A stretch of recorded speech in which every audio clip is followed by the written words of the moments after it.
Well, welcome back to another video. I appreciate the support. Thank you to all new subscribers who have joined as well. Truly means the world.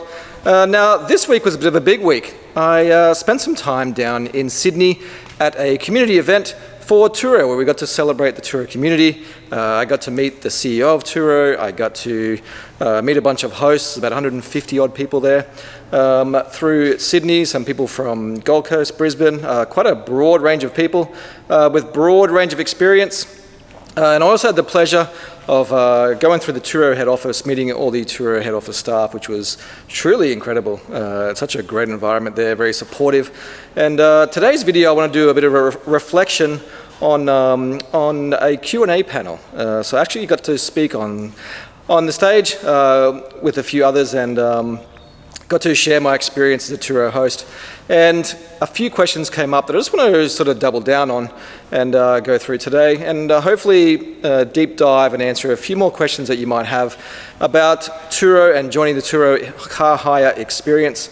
And at the end of the video, there'll also be a special link where if you do want to join Turo, I can help you out and you can also help me. So make sure you stay till the end of the video. I'm going to cover off some questions and hopefully you get some value out of it to help grow your Turo business to where you want it to be. So one of the questions was, what do you look for when buying another car to add to your fleet? And ultimately, I think it comes down to what your goal is for your Turo business. Now, for some people who are very entrepreneurial, you want to grab a fleet of cars, you have dreams of 20, 50, 100. We met Tom, who had 250 odd cars, which is incredible. If that's your dream, then your guide for buying new cars may be completely different to someone who only wants 2 cars or 4 cars, or to create an income to offset the cost of your main car, rego, and insurance. So it really depends on what you want to do long term. You also may want to use Turo income to supplement an exotic car that you want to drive. So you may have a Porsche or a Mercedes AMG that you want to afford to buy, which you can't quite justify. You may then want to buy a car to rent it out to create an income to help pay off some of those payments.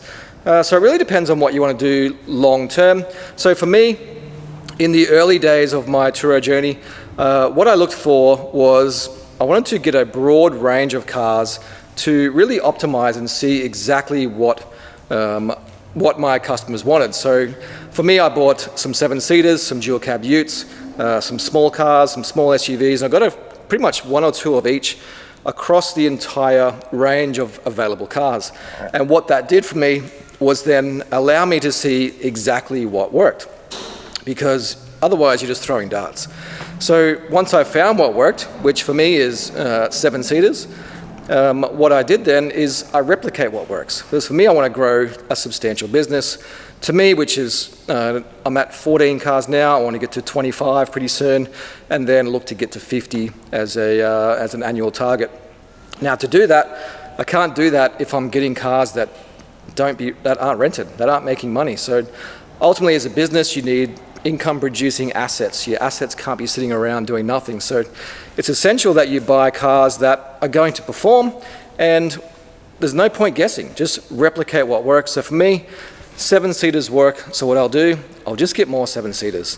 Now, as you're growing your business, you also have the challenge of capital. So at some stage, you are going to run out of capital. You're going to need to borrow money or form a partnership with someone who has that ability for you if you don't have that risk profile. So what you can also do to help navigate that is buy some cheaper cars. So for me, I bought some cars under $10,000, so some $8,000 cars.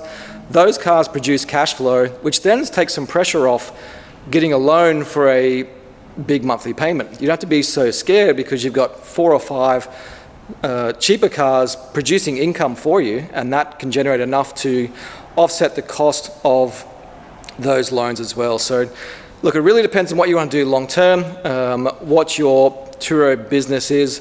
Do you want a small business, a big business? Are you trying to create additional income or a full-time income? It really depends on what you'd want to do. But for me, I think getting a range of cars to sort of match what your customers are looking for replicate that success, and don't try and think too far out of the square, because ultimately these are assets. You need to look after them. You need to sell them at some stage as well. Now, the second question that came up is, what's one thing that you wish you knew before starting your Turo journey?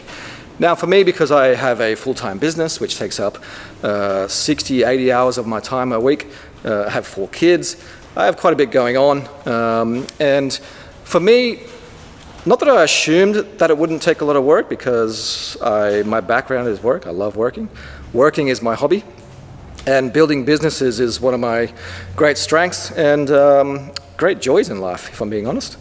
And so, but the part that you really need to understand is that sometimes businesses like this are touted as passive income businesses. And the word passive income is thrown around quite a lot. Now, for a Turo business, this is not a passive income lifestyle. You need to work hard. You need to outwork your competitors. And again, you're competing with Avis, Budget, Hertz, Sixt. These are companies that have been around forever with massive infrastructure, massive support, massive advertising, and these are your competitors. So for you to be able to compete in that world, you need to go above and beyond and outwork everyone. It's the only way you're going to be able to get some traction, some momentum. And by doing that, you can then build your 5-star reviews, and your 5-star reviews are absolutely everything. If you don't have 5-star reviews, your business is going to have a hard time being successful against those big giant companies. And to do that, it's going to take a lot of time. So once you are building your fleet, you have 2 cars, you get to 5 cars, at some point, you are going to need some help, because the time it takes to deliver on that, if you're doing airport drop-offs or pickups, if you're cleaning the cars yourself, for us, we clean the cars inside and out, every single hire, no matter what, and that takes time.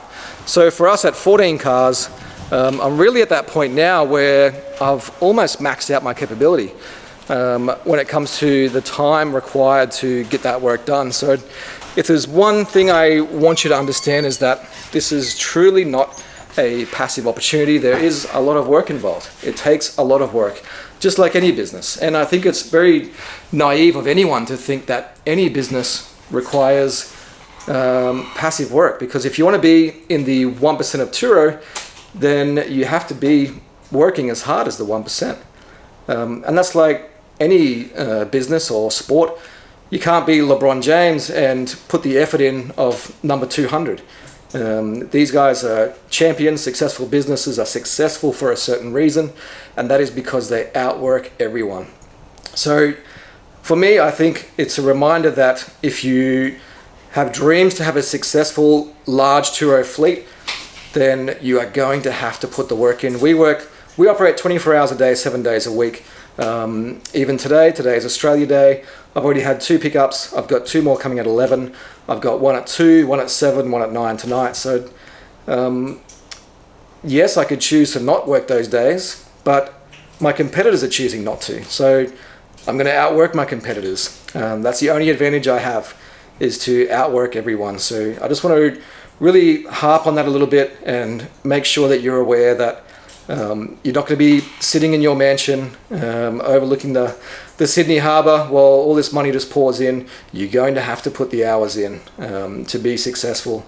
And as you grow a bigger fleet, along with that comes employees, more customers, more stress, more assets, more issues. So be committed, be 100% pot committed, go all in. Don't take this half-assed if you want to be a successful Turo business. Question 3 was, what systems or processes have you implemented to help streamline your Turo fleet? Now again, it depends on if you have 1 car, 2 cars, 10 cars, 100 cars. It'll all be different to your situation. For me and my experience, which is all that I know, is that in the early days, I assumed that a car would come back at 6 p.m. at night, and it had no bookings for the next 2 days, so I'd just take the keys off the customer, do the checkout, and I wouldn't worry about it. And then, lo and behold, because a lot of your Turo bookings are short notice or short term, I'd be sitting there at 9 o'clock at night, get a ding, your car's booked at 4 o'clock the next morning, have to race in there, get it clean and get it ready, for that next guest. And that happened more and more often, and as it happened more and more often, I became a little frustrated and thought, well, I need to fix this situation. So for me, it was more about what I do to streamline that is, as soon as the car comes back now, we have a strict checklist of what to do. So as soon as the car comes back, I now get it clean, I take photos, check for any damage, check tire pressures, check the oil, check the windscreen washer fluid, and then get the car fully clean and ready immediately so that I have no downtime. I can then set the car to be picked up within an hour, because if someone wants to, if it gets 9 o'clock at night, they want it at 10, I can do that. I don't have to stress or worry about the car being available. And especially as you get more and more cars, you don't want to have 4 or 5 cars to clean at 4 in the morning to be ready by 8 o'clock. You want to make sure that they are ready to go 24/7. Otherwise, again, when we talk about competitors, if you don't have them ready to go, then you are not giving yourself the best opportunity to be available and outwork your competition. So for me, one of the big things that we do now, the car comes back, we take photos, we check out with the customer, we follow up on a review, which we hope to be a 5-star, which we have had all 5 stars. And then we check damage, check tires, check tire pressure, water, oil, clean the car, get it parked up, get it ready to go for the next guest. So always have your car available, ready to go on short notice, because your competitors don't have that. And that's going to be one of your competitor advantages as you grow your business. And I can imagine when I get to 20, 25 cars, it's going to be a lot more strict as well, because like I said previously, it takes a lot of time, and you need to try and mitigate how much time you're putting into all these little steps. If you can shave 2 minutes or 3 minutes off each step, it's going to save you a lot of time as you extrapolate that over 20, 30, 40 cars. So ensure you have a strict process when your car is returned is my number 1 tip. And the last question that I'll go through today, I don't want to go for too long, because I want to do a bit of a more in-depth recap on the event. For those who didn't get to make it and get to experience the event, I think it was world class. So congratulations to all Turo head office, especially Rob, Darren, Tim, and of course our CEO Andre. So, but the last question was, what does the future hold, and what am I looking forward to in 2025? So for me, I'm looking to grow and expand my fleet. I'm treating this like a real business. I'm going hard. I'm going after it. I want to be able to compete with Avis, Budget, Hertz, Sixt, and the local car companies. I believe I have a better product. I can deliver on a better product, and I have first-class customer service that my competitors can't deliver on. So for me, I'm going to look to continue to expand my fleet, look to invest money in my fleet, and then I'm going to look to invest in a location that is close to the airport to really reduce that downtime that it takes to get to the airport and service my customers, and give this customers a better pickup point as well. That allows them 2 options then to pick up in town or at the airport. And then for me personally, I want to try and get a facility where it's big enough to have a car wash, a car detailing business inside of that facility, as a add-on business, because you don't want to be stuck with just one revenue stream. Let's add some more revenue streams to that. So by doing that, we'll add a car detailing area and look to grow that arm of the business as well. And then in the place I live, there's no real airport parking. So there's only the airport park, which is a monopoly for those guys. So I want to be able to add some VIP car parking as well, which then customers are going away for a week or 2, they can leave the car at our facility. We can then clean it as well and create a full-scale business and have a real VIP experience for that customer. And not only does that help grow other arms of the business, but it really helps the core business of our Turo fleet as well, which allows us to do better branding, more people will be aware of it, and really, again, back to outworking our competitors. So for me, I'm looking to double the size of the fleet, get a facility close to the airport, add airport car parking and a detailing booth in that as well, and look to be a full-scale, fully fledged business with look to be 3 to 4 staff members by then as well. So that's where I'm at right now. That's where I want to be. And again, it's early in the year. You never know what the year may hold, but that's my plan to have done by December. Now, if you're still sticking around for the video, I really appreciate that. I'm going to be putting a link in the description for if you are a new Turo host or you're sitting on the fence, you're not quite sure about whether you want to start this Turo journey. You may have a car sitting around that you don't utilize fully, or you may be working from home and your car sits at home all the time. Look, I think I'm a raving supporter of Turo. I think the business is very strong. The vision of the CEO and the head office employees are very strong, very driven, very supportive. It's a very good community of like-minded individuals that are doing the same thing. So I'll put a link in the description for you to give Turo a chance. Give it a shot. The best thing you can do, I think, is just list a car and see if you like it. Again, some people may not like it. Some people, like me, may love it. Like the other 150 odd people at the event, love it.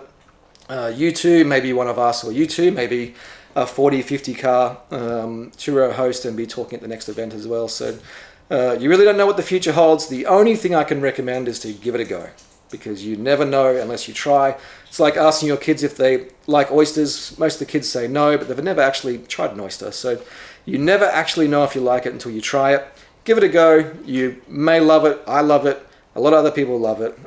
Now, by using the link in the description, there's a benefit for me as well, and also a benefit for you to pick up some additional revenue. And I'm happy to provide support, so feel free to reach out in the Turo community. I'm happy to help as much as I can to help you on your journey as well. So I appreciate the support. Again, I appreciate all the love at the Turo event. It was awesome to meet a lot of people there.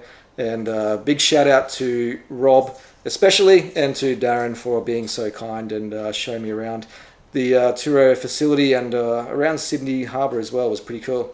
So I appreciate that, appreciate the love, and I'll see you in the next video.